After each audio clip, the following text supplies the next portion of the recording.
الحمد لله والصلاة والسلام على رسول الله. أما بعد فقد قال رسول الله صلى الله عليه وسلم: إن الله يرفع بهذا الكتاب أقواما ويضع به آخرين. صدق رسول الله صلى الله عليه وسلم.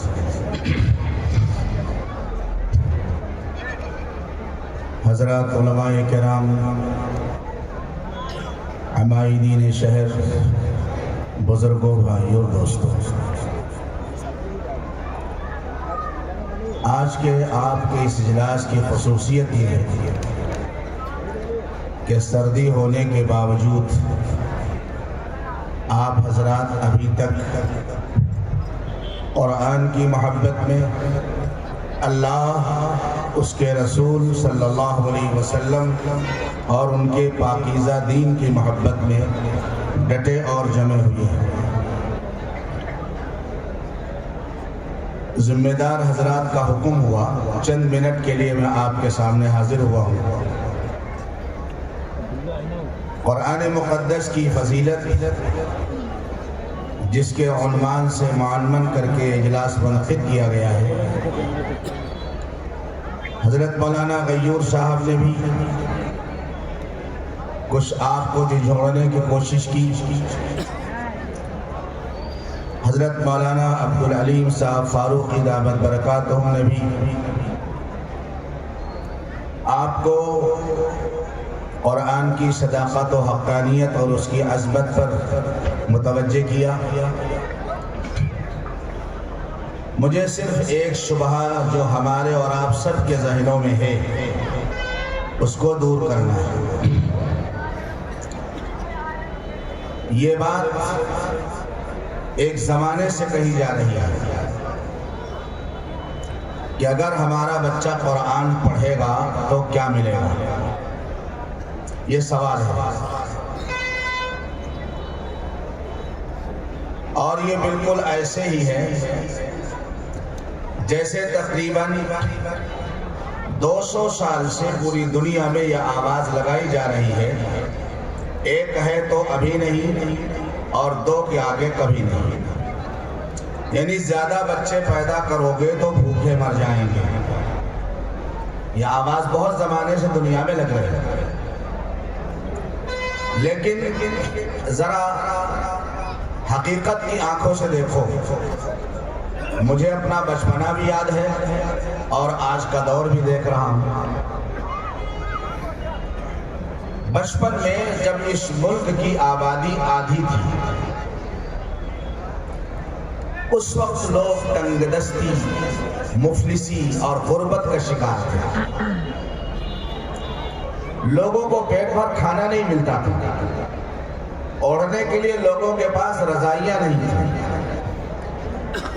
بعض کمزور طبقے کے لوگ رات کو جاڑے سے پریشان ہو کر کے آگ جلا کے بیٹھ جاتے تھے. سردی سے بچاؤ کا انتظام ان کے پاس نہیں تھا. کودوں، ساما، کاکن، باجرہ، جوار کی روٹی کھاتے کھاتے جبڑے چھن جاتے تھے.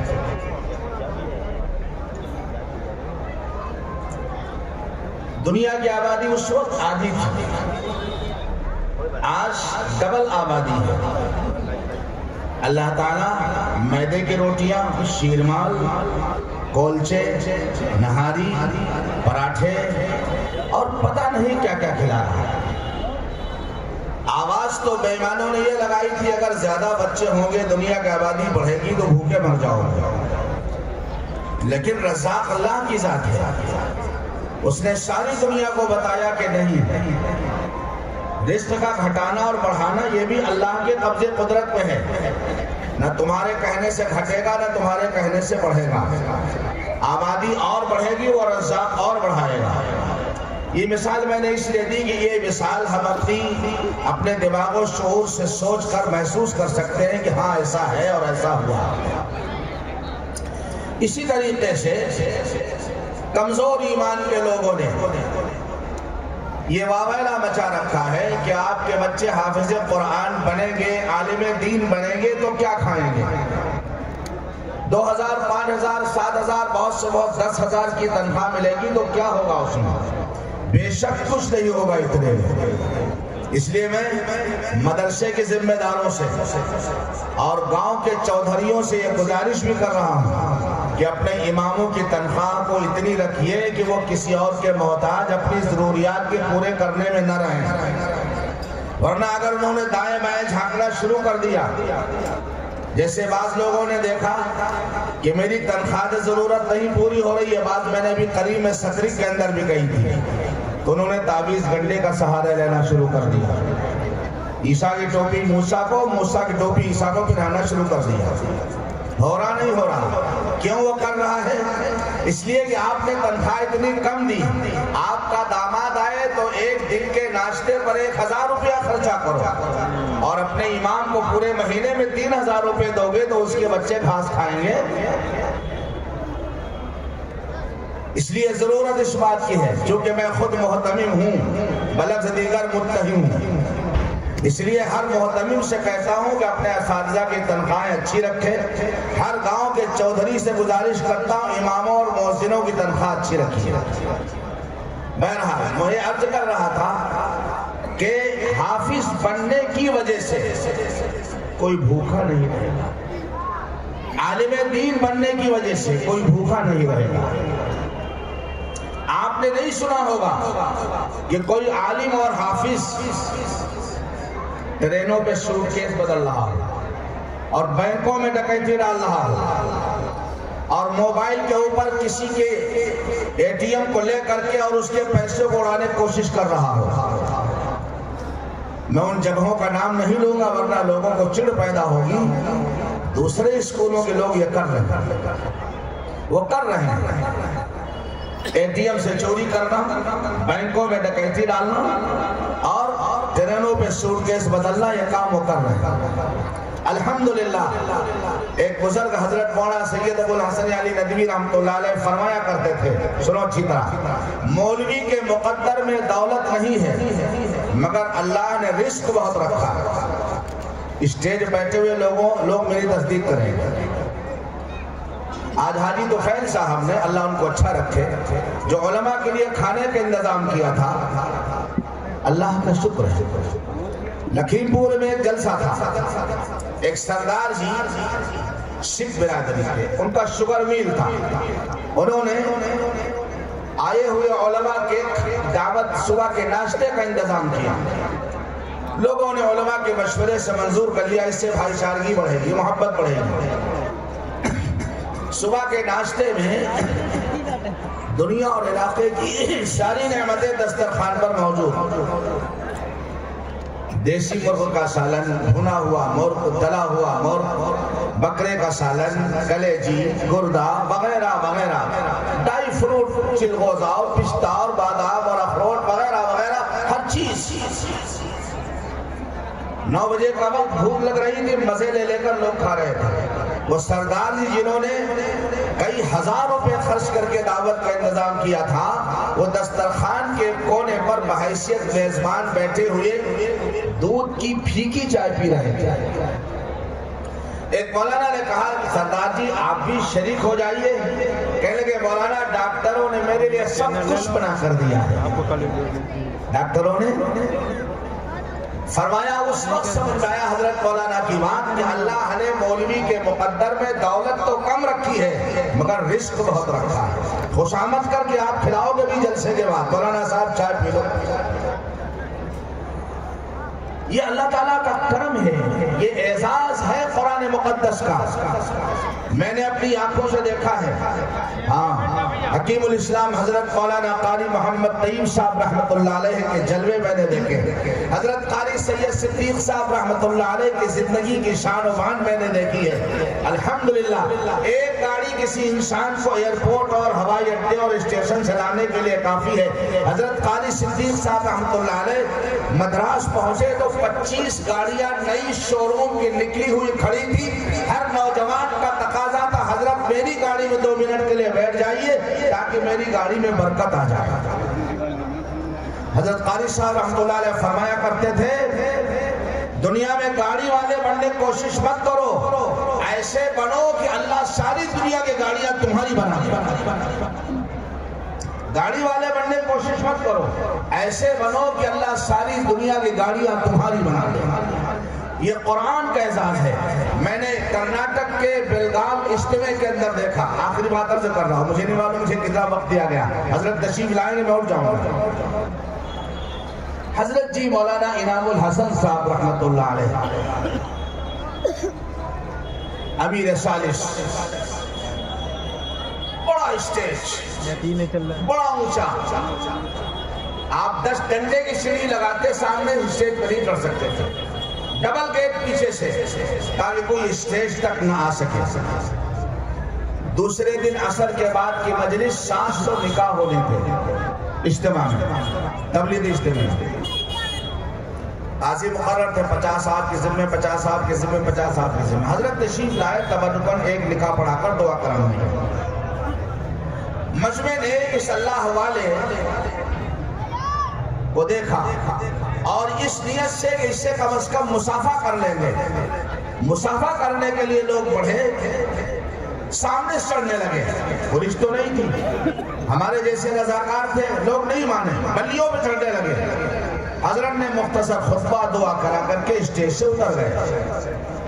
میں نے اپنی آنکھوں سے دیکھا کہ لوگ حضرت کی کار کے پیچھے دوڑے. اس اللہ کے بندے سے مصافحہ تو نہیں ہو سکا، لیکن کم از کم اس کی کار کو چون لو جس کار پر یہ بیٹھا ہوا ہے. یہ قرآن کا اعزاز تھا، یہ اللہ کے نبی علیہ السلام پر دین کی سنت پر اور دین پر عمل کرنے کے اعزاز تھا. اللہ رب العزت والجلال نے قرآن کی برکت سے، نبی پاک علیہ السلام کی سنت کی برکت سے یہ اعزاز ہمارے بزرگوں کو عطا فرمایا تھا کہ اگر مصافحہ نہیں کر سکے تو جس کار میں بیٹھا ہوا ہے اس کار کو کم از کم چومنے کا موقع مل جائے. میرے عزیز اور بزرگوں، اب انشاءاللہ حضرت کا بیان ہوگا، تشریف رکھو. میں عرض کر رہا تھا کہ جناب رسول پاک علیہ السلام پر جو قرآن آیا وہ قرآن عزت والا، اللہ عزت والا اور نبی عزت والے، اور جو اس قرآن کو سینے سے لگائے گا خدا اس کو عزت ضرور عطا فرمائیں گے. اللہ اس کو عزت ضرور عطا فرمائیں گے. اگر روڈ پر جھاڑو لگانے والے کو خدا بھوکا نہیں رکھ سکتے، اگر گورنر صاحب کی عطری کرنے والے کو خدا بھوکا نہیں رکھ سکتا، تو خداوند قدوس کی بارگاہ کی عطری کرنے والے حافظ قرآن اور مولوی کو اللہ بھوکا نہیں رکھیں گے. لہذا یہ شوشہ ذہن سے نکال دیجئے کہ بچہ حافظ قرآن بنے گا تو کیا کرے گا، عالم دین بنے گا تو کیا کرے گا، یہ خشخشہ ذہن سے نکال دیجئے. رہ گیا یہ معاملہ کہ ہمارے بچے کو اس لیے نہیں پڑھانا ہے، حافظ قرآن بنانا ہے کہ وہ نوٹ کمائے گا. ہم کو تو اپنی آخرت کے بنانے کے لیے بچے کو پڑھانا ہے. میری آخرت بنے گی اور بچے کی آخرت بنے گی. رہ گئی روزی کوئی انشاءاللہ ناک رگڑ کر آئے گی. حضرت مولانا قاسم نانوتوی رحمت اللہ علیہ کے سامنے لوگوں نے ہزاروں کی تنخواہ کی پیشکش کی. جب 35 روپے تنخواہ تھی حضرت نے ٹھکرا دیا اور فرمایا میاں میرے گھر کا خرچہ ہر مہینے 15 روپے ہے، 20 روپے سوچنا پڑتا میں خرچہ کہاں کروں، میں 1000 لے کر کیا کروں گا، خامخواہ مجھے لوگوں کو تلاش کرنا پڑے گا، اس کا مصرف تلاش کرنا پڑے گا. اس لیے میرے عزیزوں میرے بزرگوں، اللہ آپ سب کو اچھا رکھے، اللہ آپ کے گھروں کو آباد رکھے، اللہ آپ کی تجارتوں میں برکت نصیب فرمائے، اللہ آپ سب کی اولاد کو نیک و صالح بنائے. میری یہ گزارش ہے کہ قرآن کے پڑھنے سے بچہ آپ کا بھوکا نہیں رہے گا. اور اگر کوئی شخص اپنے بچے کو IAS PCS DM اور SDM جج اور کلکٹر بنانا چاہتا ہے، پہلے حافظ قرآن بنا دو. انشاءاللہ انگریزی کے وہ مضامین جو بڑے مشکل ہوتے ہیں، حفظ قرآن کی برکت سے اللہ ان مضامین کو اتنا آسان کر دیں گے، اتنا آسان کر دیں گے کہ وہ چٹکیاں بجاتے ہوئے ان مضامین کو یاد کر لینا. ایڈوکیٹ ظفریاب جیلانی مسلم پرسنل بورڈ کے رکن تھے، آپ نے نام سنا ہوگا. ان کا ایک واقعہ سنا تھا، 2 منٹ بس بات ختم. لکھنؤ ایک جلسے میں حفاظ کی دستار بندی کا جلسہ تھا، میں بھی موجود تھا.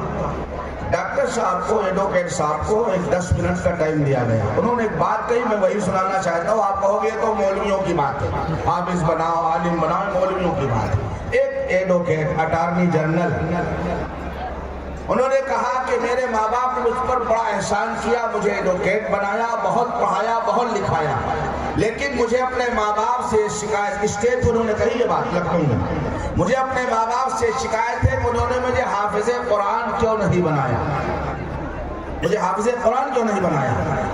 پھر کہنے لگے اس کی وجہ یہ ہے، حافظ قرآن کی جو فضیلت عظمت وہ تو ہے الحمدللہ، کہنے لگے دنیا کا فائدہ یہ ہے کہ میرے کلاس میں LLB کرتے ہوئے چند بچے حافظ قرآن تھے مسلمان، اور ہم حافظ نہیں تھے۔ جس مضمون سبجیکٹ کو یاد کرنے کے لیے مجھے 2 گھنٹے کا ٹائم دینا پڑتا تھا، میرے وہ ساتھی جو حافظ قرآن تھے اس سبجیکٹ کو 10 منٹ میں یاد کر کے پھینک دیتے۔ اللہ دماغ کے دریچوں کو کھول دیتا ہے۔ آپ کو اپنے بچوں کو ہائیسٹ تعلیم دینا، ہائیر ایجوکیشن دینا، نہیں روکتا کوئی الحمدللہ۔ حضرت مولانا سید ارشد مدنی دامت برکاتہ ہو، حضرت مولانا محمود مدنی ہو، کوئی بھی نہیں روکتا۔ اب تو یہ آواز لگائی جا رہی ہے، ہمارے نوجوان کو ہر میدان کے اندر پہنچنا ہے، لیکن پہلے حضرت محمد مصطفیٰ صلی اللہ علیہ وسلم کا سچا غلام بننا ہے، پھر ہے میدان میں جانا انشاءاللہ۔ لا الہ الا اللہ محمد رسول اللہ کا پرچم اس کے ہاتھ پر رہے گا انشاءاللہ۔ وہ پارلیمنٹ میں جائے گا تو ایمان کی بات کرے گا، اسمبلی میں جائے گا ایمان کی بات کرے گا، جج کی کرسی میں بیٹھ کر ایمان کی بات کرے گا۔ میرے سامنے ہزاروں واقعات ہیں لیکن وقت نہیں ہے، اس لیے میرے عزیزوں، میرے دوستوں اور بزرگوں، اپنے بچوں کو پہلے دیندار بنا دیجئے، پھر جس میدان میں چاہو لے جاؤ، کوئی مشینری انشاءاللہ گمراہ ان کو نہیں کر پائے گی، اور کسی میدان میں ان کے قدم پھسل نہیں پائیں گے۔ بس اللہ تعالی ہمیں اور آپ سب کو قرآن کی عظمت کو سمجھنے کی توفیق عطا فرمائے۔ دیکھو میں حافظ قرآن الحمدللہ، میرے 3 بچے، میرے تینوں کو حافظ بنایا۔ اگر حافظ بنانے میں نقصان ہوتا وہ غلطی میں اپنے بچوں پہ نہ دہراتا۔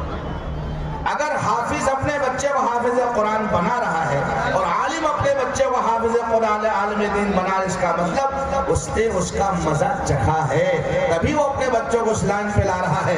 لہٰذا شیطان کے بہکاوے میں نہ آویں، اپنے بچوں کو دینی تعلیم سے جوڑیں، اس کے بعد انشاءاللہ پھر ان کو جس میدان میں آپ چاہیں لے جائیں انشاءاللہ وہی ہوں گے، جہاں بھی ہوں گے وہی ہوں گے۔ بس اللہ تعالیٰ عمل کی توفیق دے۔ وآخر دعوانا ان الحمدللہ رب العالمین۔